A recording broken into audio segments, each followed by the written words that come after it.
Agora vamos lá para o estúdio da CNN Brasil na capital federal para conversar com o ministro da Justiça, Flávio Dino, que nos concede a gentileza de visitar o nosso estúdio para uma entrevista comigo e com a Basília Rodrigues. Tudo bem, ministro? Bom dia, obrigado pela atenção com a gente, viu? Bom dia, Colombo. Prazer falar com você, cumprimentar também a Basília, todos aqueles que nos acompanham. Ministro, eu queria começar pelo assunto do TEL aí. Eu estava lembrando mais cedo, a gente fica aqui na Avenida Paulista, em São Paulo, né? Se eu descer 5 quilômetros aqui da Paulista em direção à minha casa, fica ali perto de Congonhas, eu passo pelo quartel-general do Exército, perto do Parque do Ibirapuera ali, né? Se eu chegar lá agora, montar uma barraca na calçada e puxar um gato para abastecer o meu celular com energia elétrica do quartel, eu fatalmente terei problemas, né? Se fizer um teatro de fantoche, então, para crianças aí, né, nem se fala o que pode acontecer. Como é que conseguiram fazer isso por tanto tempo, hein, ministro? Infelizmente, houve um certo impulso no passado a essas manifestações exóticas. Graças a Deus, é uma página em superação. Acredito que esse erro político grave nunca mais vai se repetir, porque as consequências foram terríveis, deletérias. Eu prefiro acreditar que é uma página virada e nós precisamos consolidar a democracia e cumprir a lei. Eram acampamentos ilegais, foram removidos, agora vamos cuidar do país, trabalho, investimento, produção e, obviamente, entregar ao Poder Judiciário para o julgamento daqueles que cometeram crimes. E qual é o peso que a troca do comandante do Exército tem nessa virada de página, ministro? Eu creio que se instauram condições boas para um pleno diálogo que deve existir entre as instituições civis e militares, é o que nós desejamos, é o que a Constituição manda, que todos trabalhemos juntos, cada um dentro da sua missão. Eu mesmo tenho participado de várias reuniões, estive em Roraima com o presidente Lula, vi o empenho de muitos integrantes das Forças Armadas para prover agora alimentos aos indígenas vítimas de genocídio. Por isso, acredito que uma pauta de trabalho é essencial para que a gente possa avançar e, com isso, melhorar a vida do povo, sempre buscando essa parceria, inclusive com as Forças Armadas. Rapidamente esse assunto da minha parte, que acho que a Basília vai querer tratar disso também. Queria saber se o senhor pode confirmar que teve mesmo uma reunião que terminou muito mal com o antigo general do Exército, porque ele teria se recusado a permitir prisões ali nas imediações do quartel-general, que vocês teriam discutido em alto tom de voz, dedo apontado para lá e para cá. Isso de fato aconteceu? Nesses termos, não. De fato, houve uma divergência que é pública sobre o modo como haveria o combate a esses terroristas. Eu diria que o final foi bom, no sentido de que as prisões foram executadas. Havia, sim, uma diferença de opinião. Eu fiz ver, naquele momento, quanto à necessidade da realização de prisões em flagrante, uma vez que é um dever inscrito no Código de Processo Penal. Houve apenas uma mudança de horário em razão da tensão dessa reunião que houve, mas o fundamental foi atendido, ou seja, as prisões foram realizadas e houve o desmonte dos acampamentos. E com isso houve um enfrentamento adequado a esses atos terroristas do dia 8 de janeiro. Página virada, vamos tocar para frente. Agora o Poder Judiciário, a Polícia Federal, o Ministério Público estão continuando o principal, que são as investigações para que todas as pessoas, civis ou militares, tenham a resposta que a lei manda.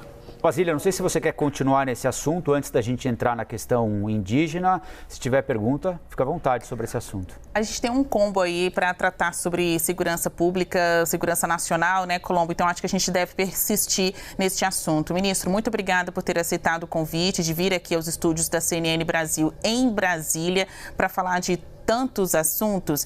Ontem, o presidente Lula disse uma frase que me chamou muita atenção nessa viagem que ele faz à Argentina. Aconteceu um fenômeno no Brasil. Se alguém me perguntar, eu não sei explicar. E aí ele diz que Bolsonaro conseguiu trazer para ele a maioria, ele usa essa expressão, maioria de integrantes das forças policiais. Aí ele vai de polícia militar a exército, as forças armadas.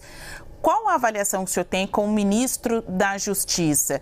O relacionamento de Lula com as Forças Armadas, com as forças de segurança, em algum momento será pragmático ou pessoal? Como que o senhor classificaria este relacionamento do governo atual com estes integrantes das forças que tanto serviram de pilar para o antigo governo? O presidente Lula fez uma constatação, um diagnóstico da cena eleitoral pretérita, um diagnóstico obviamente correto, que constitui um desafio em primeiro lugar, cultural, eu diria, para fazer com que ninguém confunda o seu voto, que é legítimo, qualquer que seja ele, com o seu dever funcional. Infelizmente aconteceu isso, vimos em imagens, fotos, filmes, vídeos de pessoas que deixaram de cumprir os seus deveres legais em razão das suas opções ideológicas, políticas, eleitorais. Isso não pode acontecer e essa posição do governo está se deixando bem evidenciada com esta atitude firme de combate em relação a esses atos terroristas e essa prevaricação, inclusive, que pode acontecer em alguns casos. De outra maneira, temos também, no futuro, doravante, o desafio de estreitar essas relações, mostrando que nós temos uma plena compreensão quanto ao papel nobre das Forças Armadas, das Forças Policiais e queremos uma relação produtiva, de diálogo, uma relação proveitosa e em favor da sociedade. Então, o presidente Lula tem muita competência política, muita habilidade política e, com certeza, o conjunto do nosso governo vai agir nessa direção. Aqueles que não quiserem entender o trilho da legalidade terão, obviamente, as punições que a lei manda. E cada um que guarde as suas convicções pessoais para o seu voto em 2026, quando haverá nova eleição, e aí cada um vai poder votar livremente. Agora, nós queremos avançar muito no Ministério da Justiça com uma pauta em favor do Sistema Único de Segurança Pública para reduzir indicadores de criminalidade, reduzir a violência e, claro, que as polícias são fundamentais nesse esforço nacional. Como ficar na punição desses militares e também desses policiais? A gente vem da esteira aí dos acontecimentos de várias situações que ensejaram abertura de sindicância, processo administrativo, como na Polícia Rodoviária Federal, agora mais recentemente Polícia Militar e também Exército. O que vai acontecer com estas pessoas? O governo continuará seguindo com inimigos dentro da máquina pública? Nós não desejamos isso, nós desejamos que essas pessoas que estão no interior da máquina pública compreendam que elas exercem cargos não para governos e sim para a sociedade. E por isso as leis têm que ser cumpridas. Ora, se alguém se omite diante de uma depredação do prédio do Supremo, ou do Congresso, ou do Palácio Planalto, é claro que ele está traindo não o governo, está traindo a pátria, está traindo a sociedade. E é por isso que, obviamente, essas pessoas devem ser punidas. Nós estamos procedendo na Polícia Federal aos inquéritos policiais cabíveis, há procedimentos na Polícia Militar do Distrito Federal e há procedimentos também no âmbito das Forças Armadas. E nós temos um sistema de justiça, Poder Judiciário, Ministério Público, que se encarregarão de aplicar a lei em cada caso concreto. Nós estamos falando de milhares de pessoas que já estão presas e outras tantas pessoas. Ontem mesmo tivemos a execução de mais um mandado de prisão relativo ao vândalo que destruiu uma peça do patrimônio histórico nacional, aquele relógio no interior do Palácio do Planalto. E nós temos a estas alturas mais dezenas de mandados de prisão já expedidos e mais centenas a serem ainda solicitados à luz das investigações. Então isto é feito de modo organizado, nos termos da lei, para que os procedimentos legais sejam observados, mas nós estamos falando, Basília, provavelmente de uma atuação que vai levar meses, quiçá anos, como nós estamos vendo nos Estados Unidos em relação à invasão do Capitólio, que lá ocorreu, do Congresso americano, assim como também atentados terroristas contra o presidente Macron na França. Então é um fenômeno global, esse extremismo de direita, terrorismo de direita, vamos enfrentar com aquilo que a legalidade manda. E aí todos os dias teremos o avanço dessas investigações as punições irão ocorrer. Não se trata de vingança nem de retaliação, e sim de justiça. Justiça em nome da sociedade. Colombo, ontem o ministro esteve reunido com a governadora em exercício aqui do Distrito Federal, Celina Leão. Vem aí um novo secretário da Segurança Pública de Brasília. Eu queria que o senhor falasse, então, desse o nome, é o que todos nós queremos saber, mas pelo menos o perfil de quem ficará à frente dessa área tão sensível, sendo Brasília o palco, né, a sede de prédios públicos. Depois do interventor, quem vai ocupar a segurança pública no Distrito Federal? Nós fizemos a intervenção federal à luz do artigo 34 da Constituição Federal, que diz que o governo federal tem um dever de decretá-la quando houver casos de comprometimento da ordem pública. Então, nós conseguimos enfrentar com a intervenção federal essas cenas que nós estamos aí assistindo ao vídeo. A intervenção federal foi eficaz, reorganizou a ação policial naquele dia 8 de janeiro e nos dias subsequentes.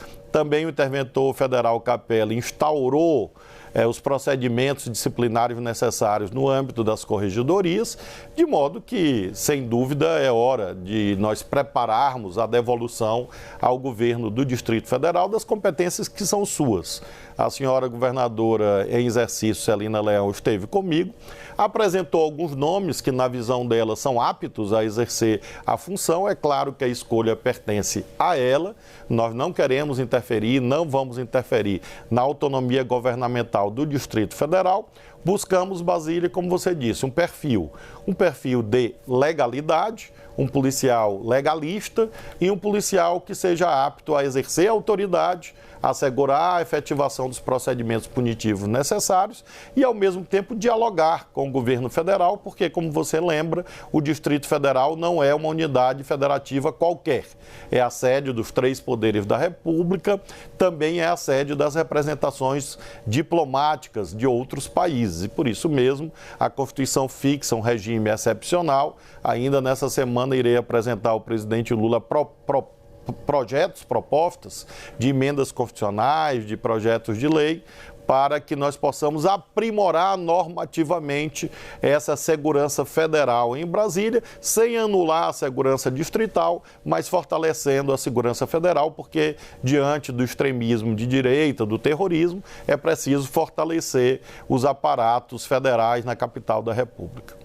Ministro, queria fazer, a gente está chegando ao fim da entrevista, 2 perguntas rápidas ao senhor que mereciam atenção específica, mas eu vou ter de condensar aqui.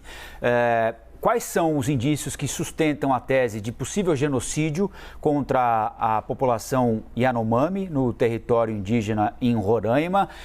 Esse é um ponto. O outro ponto é, a partir da definição pela Polícia Federal de que o mandante do crime contra o jornalista e o indigenista lá na Amazônia foi cometido a partir da determinação do Colômbia, que já está preso, que é responsável por tráfico de peixe ali na região, como o Estado vai fazer para tomar conta daquele pedaço do Brasil? A gente está falando de garimpo, entre outras coisas, no território indígena, está falando de outra facção do crime organizado em outra região da Amazônia. Como é que o Estado retoma aquele espaço, ministro?